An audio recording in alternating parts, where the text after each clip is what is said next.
Eh bien voilà, bonjour et bienvenue sur la mécanique universelle. Encore une fois, pour aujourd'hui, je continue ma lecture de cet ouvrage de René Guénon, La crise du monde moderne, et que j'essaie de commenter avec des inspirations, les inspirations qui m'arrivent. Nous sommes mardi 25 octobre 2022. Alors, cet ouvrage-là, René Guénon l'a écrit dans les années entre les années 20 et les années 40. Donc, il faut le resituer ce qui se passait à cette époque-là. Et donc, dans la crise du monde moderne, il pointe du doigt la scission qu'on peut remarquer entre l'Orient et l'Occident. Donc, dans les vidéos précédentes, il était question de cette, ces deux particularités. Pour l'Occident, c'est l'action qui prédomine. Pour l'Orient, c'est la contemplation. Et donc, il était parvenu à dire qu'au fond, le plus important, c'est que ces deux valeurs, que ces deux formes d'exister ne se valent pas en fait. La contemplation est au-dessus de l'action. Alors, en termes de valeurs, de valeurs fondamentales. Alors, évidemment, sans action, il n'y a plus de... Tout s'arrête et donc l'action, elle est fondamentale, etc. Et les deux, le- ces deux formes d'exister sont importantes à être préservées dans l'humanité. Pour la mécanique universelle, nous allons vers la contemplation, nous allons vers l'extase, vers une sorte de perfection de l'humanité et qui est entièrement vouée au mystique, au spirituel. En fait, l'humanité travaille, agit, construit, donc développe toutes ses actions, toutes les actions de l'humanité sont en définitive destinées à construire une sorte de cocon sur cette planète, un paradis, on pourrait dire, dans lequel viendront se reposer, viendront vivre nos frères humains qui viennent après nous, dans des siècles, dans plusieurs siècles. Lorsque l'humanité, lorsque les hommes constructeurs que nous sommes auront fini de construire cette humanité, il faudra encore sans doute, voilà, je pense, des siècles de travail, d'évolution, etc. Mais on est sur cette route, et peut-être même avant des siècles, parce que si l'humanité se décidait de construire de façon consciente cet état cette sorte de perfection, cette sorte de paradis écologique et social et universel et pacifique, eh bien évidemment, on voit à quel point ça va vite. Hein. Voilà, pendant le Covid, les Chinois ont construit un ou deux hôpitaux en 15 jours. Bon, on, on est capable de construire les structures de la planète assez rapidement. C'est pas une question de rapidité, parce qu'en fait, la rapidité, bien sûr, elle est là, mais elle ne doit pas se faire au détriment de, de la, du fond. Voilà, c'est construire de façon à ce qu'on n'ait plus besoin de détruire. Une fois que c'est construit, c'est construire quelque chose qui est permanent pour l'humanité, pour qu'elle puisse s'épanouir dans cette vision. Bon, bref, euh, on avance là dans des choses qui ne sont pas tout à fait complètement comprises pour l'instant.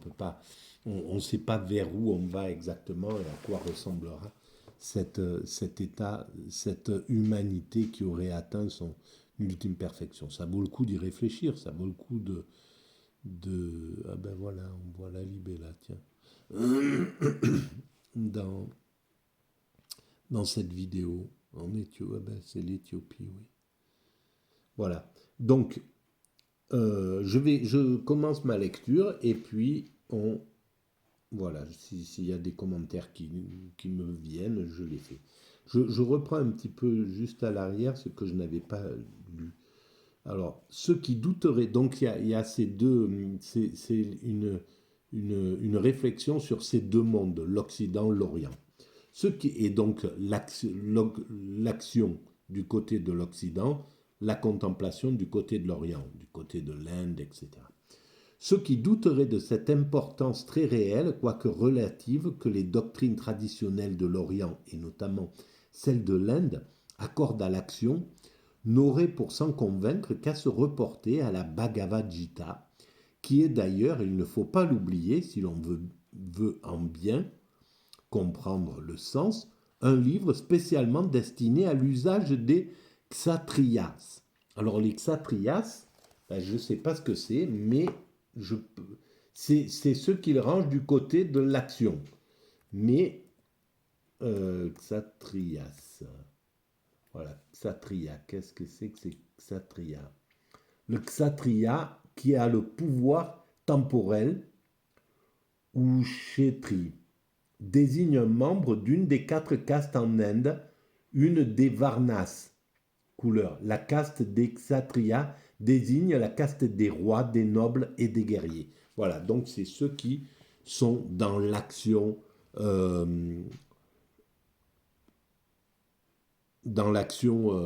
voilà, dans l'action guerrière, les dominants en somme. Hein. Voilà. Et c'est là où ça me permet d'ailleurs de voir que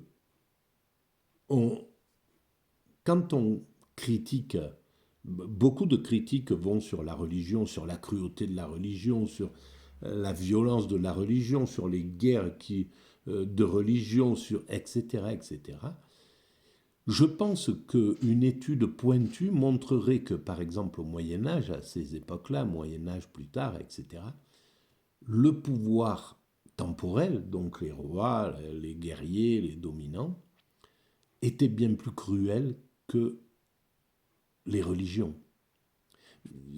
Ça mérite d'être étudié, hein, mais à mon sens, c'est un peu comme ça qu'on pourrait regarder aussi l'humanité, parce que on critique beaucoup les religions, sans même voir vraiment leur apport, l'importance de leur apport pour l'humanité, et on surévalue leur violence par rapport à celle des princes, des rois, des comtes, voilà, du pouvoir temporel.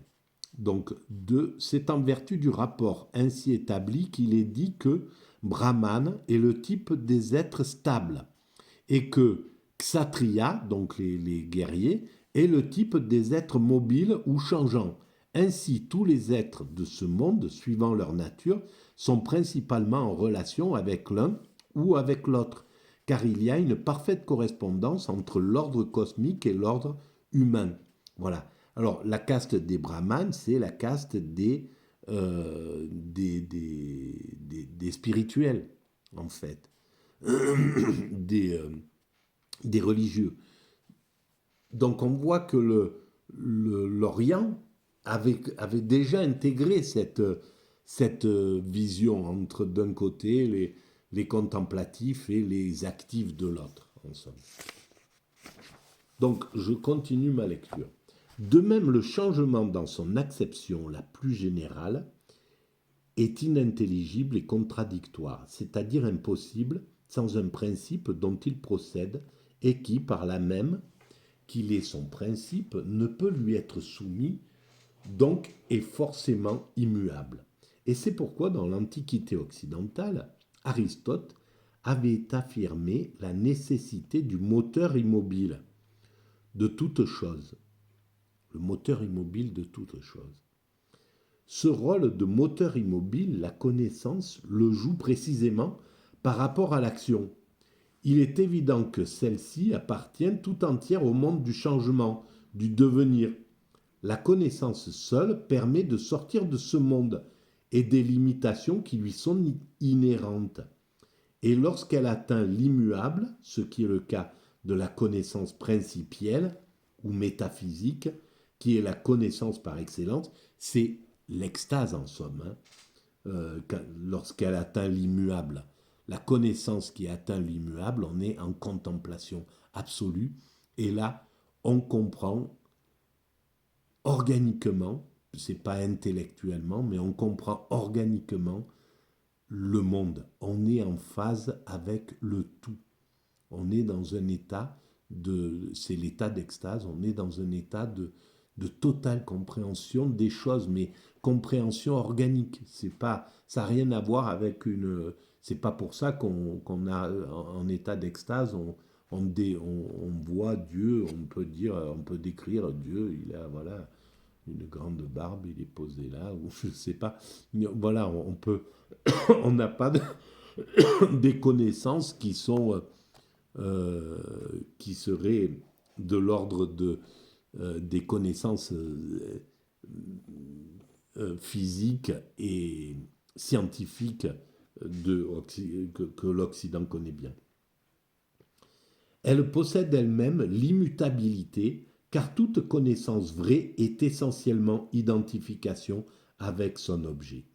C'est là justement ce qu'ignorent les Occidentaux modernes, qui en fait de connaissance n'envisagent plus qu'une connaissance rationnelle et discursive, donc indirecte et imparfaite, ce qu'on pourrait appeler une connaissance par reflet et qui même de plus en plus n'apprécie cette connaissance inférieure que dans la mesure où elle peut servir immédiatement à des fins pratiques, engagée dans l'action au point de nier tout ce qui la dépasse. Ils ne s'aperçoivent pas que cette action même dégénère ainsi, par défaut de principe, en une agitation aussi vaine que stérile. Bon, il y a une bonne critique du monde occidental et de ses connaissances pragmatiques qu'il survénère, etc. Bon, je vous signale que je découvre en même temps que je lis les textes. Alors, c'est bien là en effet le caractère le plus visible de l'époque moderne, besoin d'agitation incessante, de changements continuels, de vitesse sans cesse croissante, comme celle avec laquelle se déroulent les événements eux-mêmes. Et c'est quand même incroyable parce que après, à la sortie de cette guerre, donc, lui, il fait le constat dans les années 20. Donc, il est devant ce progrès qui ne cesse de... Voilà, ça faisait pas très longtemps que les avions étaient partis, que le train était là. Il roulait peut-être à 40 à l'heure, 50 à l'heure, les avions à 150 à l'heure, etc. Les voitures à 60 à l'heure. Bref, il était devant ce monde-là, mais où il voyait déjà le fait que ça soit la vitesse, des choses pragmatiques sans les réflexions spirituelles. Et les réflexions spirituelles étaient complètement abandonnées par ce monde-là. Et en fait, on fait le bilan en l'an 2020, et ben, on est toujours dans cette quête de vitesse. Bon, là, ils sont en train de diminuer là, les TGV, les choses comme ça. Ils sont en train de voir que c'est peut-être pas la base. Mais on est encore sur cette idée d'accélérer les choses. Alors, on voit la puissance fulgurante de la créativité humaine de l'Occident, hein, parce que principalement c'est l'Occident qui a fourni ce progrès. Mais et on voit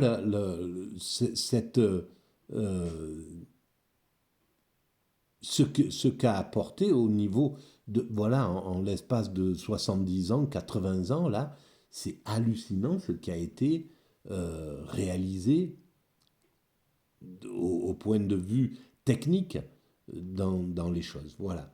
Et donc, mais ça veut dire on est resté à la sortie de la guerre, malgré le fait que la technologie avait euh, créé des massacres hallucinants.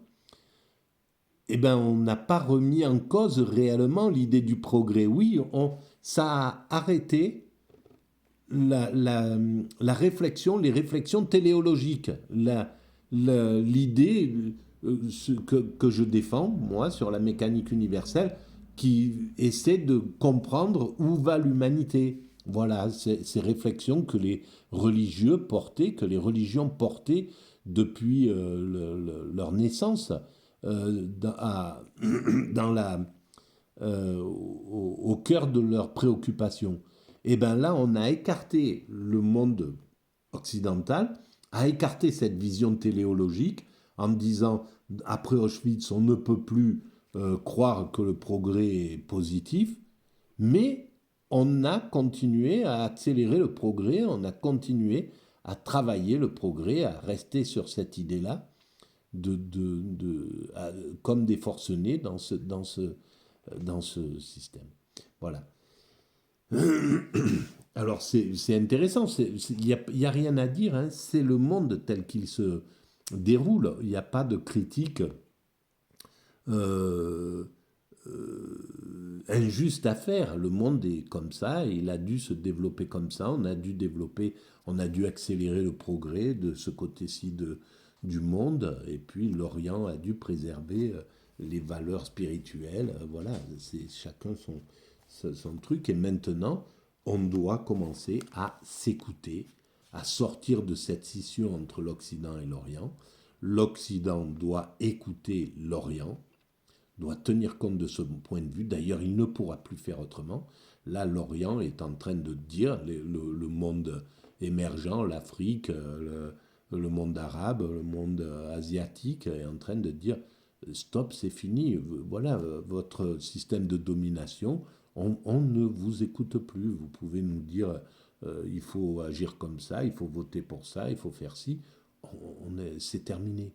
On n'est plus d'accord avec votre conduite narcissique qui ne nous écoute pas. Alors soit vous décidez à nous écouter, à tenir compte de notre point de vue, et sinon ben, on va vous laisser tomber progressivement, et l'Occident, vous allez jouer entre vous, et le reste du monde, il va trouver d'autres valeurs sur lesquelles s'intéresser. Tiens, voilà, là on voit le monde de l'URSS qui a mené quelque chose au niveau de l'universalité, par exemple. Alors, bien sûr, là, je pense que le film qui est en train de se proposer sur Arte doit être à charge du monde communiste. Mais, et c'est bien sûr qu'il y a des choses qui sont contestables, etc., qu'on devait contester, et le communisme, il n'est pas tombé pour rien, c'est parce qu'il n'était pas la meilleure option à ce moment-là, etc. Et il avait trop de défauts, y compris la dictature du prolétariat, l'autocratie, le manque de liberté, etc., etc. Mais il n'empêche qu'il avait essayé d'unifier des communautés, des différentes ethnies, des différents pays, derrière un projet, derrière une sorte d'amour commun. Et ça, on ne peut pas l'enlever dans les choses. Voilà. Je continue. C'est la dispersion dans la multiplicité et dans une multiplicité qui n'est plus unifiée par la conscience d'aucun principe supérieur. C'est dans la vie courante comme dans les conceptions scientifiques l'analyse poussée à l'extrême, le morcellement indéfini, une véritable désagrégation de l'activité humaine dans tous les ordres où elle peut encore s'exercer. Et de là l'inaptitude à la synthèse, l'impossibilité de toute concentration si frappante aux yeux des orientaux. Ah, voilà comment nous percevaient les orientaux. Ce sont les conséquences naturelles et inévitables d'une matérialisation de plus en plus accentuée, car la matière est essentiellement multiplicité et division. Et c'est pourquoi, disons-le, en passant, tout ce qui en procède ne peut engendrer que des luttes et des conflits de toutes sortes, entre les peuples comme entre les individus. Plus on s'enfonce dans la matière, plus les éléments de division et d'opposition s'accentuent et s'amplifient. Inversement, plus on s'élève vers la spiritualité pure, plus on s'approche de l'unité qui ne peut être pleinement réalisée que par la conscience des principes. Ce qui est le plus étrange, c'est que le mouvement et le changement sont véritablement recherchés pour eux-mêmes et non en vue d'un but quelconque auquel ils peuvent conduire. Et ce fait, voilà, c'est l'inconscience de l'Occident qui travaille, qui a développé là, depuis la plongée dans le progrès pour le progrès. On travaille, mais sans comprendre ce qu'on fait, sans savoir. Et c'est ce qui a rendu, c'est ce qui a fait cette sensation d'absurdité, quoi. On est dans un monde absurde, on ne comprend plus pourquoi on travaille, qu'est-ce qu'on fait, etc. Il n'y a pas de sens, parce qu'on s'est basé sur la vitesse, voilà, euh, des réflexions qui manquent, ou dont il manque la tête. La tête, c'est-à-dire la spiritualité, l'idée de une vision supérieure de la création. Et ce fait résulte directement de l'absorption de toutes les facultés humaines par l'action extérieure, dont nous signalions tout à l'heure le caractère momentané. C'est encore la dispersion envisagée sous un autre aspect et à un stage de plus accentué.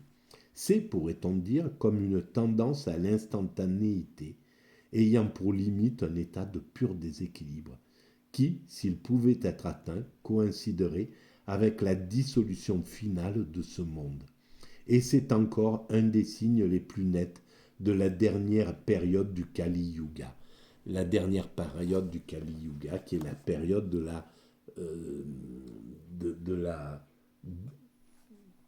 où le monde s'abîme. Voilà, la dernière période, c'est la corruption.